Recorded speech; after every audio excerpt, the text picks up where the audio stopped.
Bella dan Firza mempercepat lari mereka, hingga tiba kembali di mobil.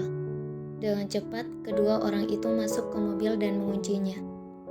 Firza dan Bella menyandarkan punggung mereka ke jok mobil, dengan nafas yang memburu karena berlari. "Kenapa? Kalau kamu dekat denganku, aku selalu sial," ucap Firza dengan nafas memburu. Bella menoleh pada pria yang duduk di sampingnya itu, lalu kemudian mendengus kesal. "Yang ada, saya yang sial kalau dekat-dekat dengan Om," ucap Bella dengan dada yang kembang kempis, berusaha untuk mengatur nafasnya agar beraturan. Firza memutar bola matanya malas, lalu dengan cepat tangannya terulur untuk mengambil botol air minum di hadapannya, dan tanpa sengaja memegang botol bersamaan dengan Bella. "Saya dulu, Om," ucap Bella, berusaha untuk menarik botol air mineral itu dari tangan Firza. "Gak boleh gitu dong, saya duluan," ucap Firza tidak mau kalah. Terjadilah tarik-menarik antara dua orang itu, yang mana tidak ada yang mau mengalah. "Ya Allah Om, saya duluan dong yang minum, masa gak mau ngalah sama cewek sih?" ucap Bella dengan terus berusaha menarik botol itu dari tangan Firza. "Gak ada, harusnya kamu yang ngalah. Saya haus dan kena sial karena kamu, jadi kamu dong yang ngalah," ucap Firza tetap kekeh untuk minum lebih dulu. Bella yang mendengar hal itu kesal dan melepaskan botol yang ia tarik itu, hingga membuat punggung Firza menubruk pintu mobil. "Aduh, punggungku," rintih Firza dengan mengelus punggungnya yang sedikit sakit. Bella hanya acuh mendengar hal itu. Ia lebih memilih melipat kedua tangannya di dada dengan wajah cemberutnya. Firza segera membuka penutup botol itu, lalu meminum air mineral itu hingga setengah. Firza menyodorkan botol itu pada Bella, dan Bella dengan cepat menyambar botol itu tanpa menoleh pada pria di sampingnya. "Lain kali aku gak mau lagi numpang di mobil Om Firza. Yang ada malah sial," batin Bella dengan meminum air di botol itu. "Aku berharap ini yang terakhir. Sungguh selalu sial jika bersama dengan wanita ini," batin Firza dan melirik sekilas ke arah Bella. Sementara itu di tempat lain, lebih tepatnya di kediaman keluarga Hamis, yaitu rumah Dea. Dea tengah duduk santai di ruang tamu dengan mata yang fokus pada laptop di pangkuannya. Hingga tiba-tiba terdengar suara langkah kaki seseorang yang tengah berjalan mendekat ke arahnya. "Sibuk ya?" tanya seorang wanita yang kini berdiri di samping Dea. Dea menoleh dan menatap sang ibu yang juga menatapnya serius. "Gak juga kok mah, lagi selesain ini aja, habis itu gak ada lagi," ucap Dea lalu kembali fokus pada laptop di pangkuannya. Gebila Hamis, ibu dari Dea, menatap putrinya itu dengan tersenyum manis. "Kalau gitu, nanti temani mama ya," ucap Gebi lalu mendudukkan diri di samping Dea. Dea yang mendengar hal itu mengernyit lalu menoleh pada ibunya. "Kemana?" tanya Dea penasaran. "Ke rumah sakit," jawab Gebi dan seketika membuat Dea membulatkan matanya dengan sempurna. "Ke rumah sakit? Mama sakit? Sakit apa? Sini biar dia periksa," ucap Dea dengan raut wajah khawatirnya. Gebi menghembuskan nafasnya mendengar anaknya itu, yang berucap tanpa henti. "Enggak kok sayang, Mama baik-baik aja. Cuma mau ngecek kesehatan. Akhir-akhir ini sering pusing," ucap Gebi dengan tersenyum, dan memperlihatkan deretan gigi putihnya pada anaknya itu. Dea menghembuskan nafasnya, lalu menutup laptopnya dan menaruhnya di atas meja. "Tunggu bentar ya, Mah.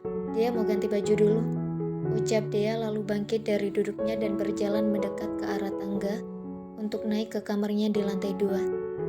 Gebi tersenyum simpul melihat putri satu-satunya itu.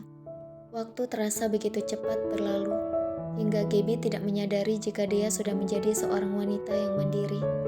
Padahal ia merasa baru kemarin menggendong Dea dengan tertawa lepas. "Putriku sudah besar, mungkin juga sudah memiliki kekasih," ucap Gebi lalu terkikik geli. Ia jadi mengingat saat usianya seperti Dea dulu. Masa di mana dia dan suaminya menjalin kasih. Mengingat hal itu membuat Gaby menggelengkan kepalanya dengan senyum yang tak lepas dari bibirnya. 20 menit kemudian, Dea dan Gaby berjalan beriringan di lobi rumah sakit, menuju ke ruangan dokter yang sering memeriksa kesehatan Gaby. "Kenapa Mama gak bilang dari awal kalau Mama sering pusing?" tanya Dea dengan terus melangkahkan kakinya berjalan beriringan dengan ibunya itu. "Mama lupa sayang," ucap Gaby dengan mengusap rambut Dea lembut. Dea menghembuskan nafasnya lembut mendengar ucapan ibunya itu. Banyak orang yang berlalu lalang di dekat mereka, mengira jika Dea dan Gaby adalah kakak dan adik, padahal aslinya ibu dan anak. Dea dan Gaby menghentikan langkahnya tepat di depan ruangan seorang dokter yang bernama Dr. Melissa. Dea hanya menatap datar hal itu, hingga tiba-tiba terdengar suara seorang wanita dari arah samping mereka. "Nyonya Hamis," ucap seorang wanita yang memakai jas putih kebesarannya.